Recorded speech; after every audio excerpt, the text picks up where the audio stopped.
plataforma Queremos Galego, na cal presentamos o próximo feito que xa sabemos que vai ser histórico de mobilización da sociedade galega en defensa da nosa lingua. E non podía ser outro día senón o Día das Letras Galegas, o día que defendemos a existencia do noso idioma. No lema deste ano, desde a plataforma Queremos Galego, lembremos unha plataforma unitaria que congrega a máis de 700 entidades de máis diferente tipo, unidas baixo a bandeira común da defensa da nosa lingua, frente a un goberno que por vez primeira na historia da autonomía anda a patadas contra o noso idioma. Pois no lema desta convocatoria, como dicía, xuntamos a defensa da nosa lingua coa defensa material da nosa existencia, do noso desenvolvemento económico. Porque de verdade, quen cree nas potencialidades da nosa cultura, da nosa lingua, cree tamén nas potencialidades do noso desenvolvemento económico como sociedade. É evidente, o presidente da Xunta non cree no país. É evidente, o presidente Alberto Núñez Feijóo non cree nas potencialidades do país, nin a nivel económico, nin a nivel lingüístico, nin a nivel cultural.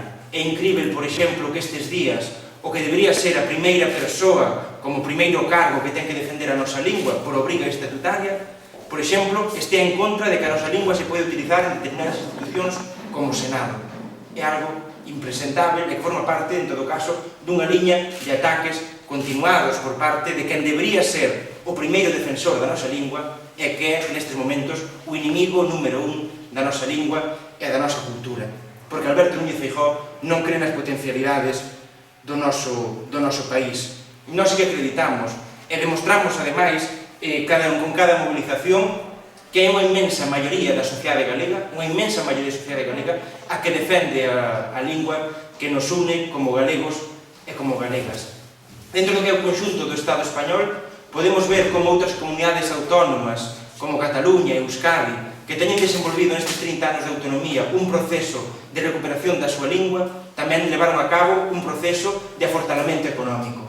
En Galiza tamén podemos ver como a lingua é un termómetro da situación xeral de desenvolvemento tamén a nivel económico. Mais unha vez, xa o dixemos en máis ocasións desde a plataforma Queremos Galego, temos que pedirlle ao presidente da Xunta, que cumpra a legislación, pero tamén que deixe de malgastar diñeiro público en atacar a nosa lingua. É impresentable que o presidente da Xunta anuncie que vai malgastar 1 millón de euros con todos os seus ceros en defender este decretazo que é rexeitado de forma unánime polas principais institucións culturais do país, polas organizacións representativas da comunidade educativa e polo Consello Escolar de Galiza. Con todas as necesidades e carencias que temos nestes momentos, que ten a sociedade galega, é un insulto, especialmente ás familias que máis padecen a crise económica, que se vai a malgastar 1 millón de euros máis en atacar a nosa lingua. O galego une, Feijóo, lamentablemente, separa.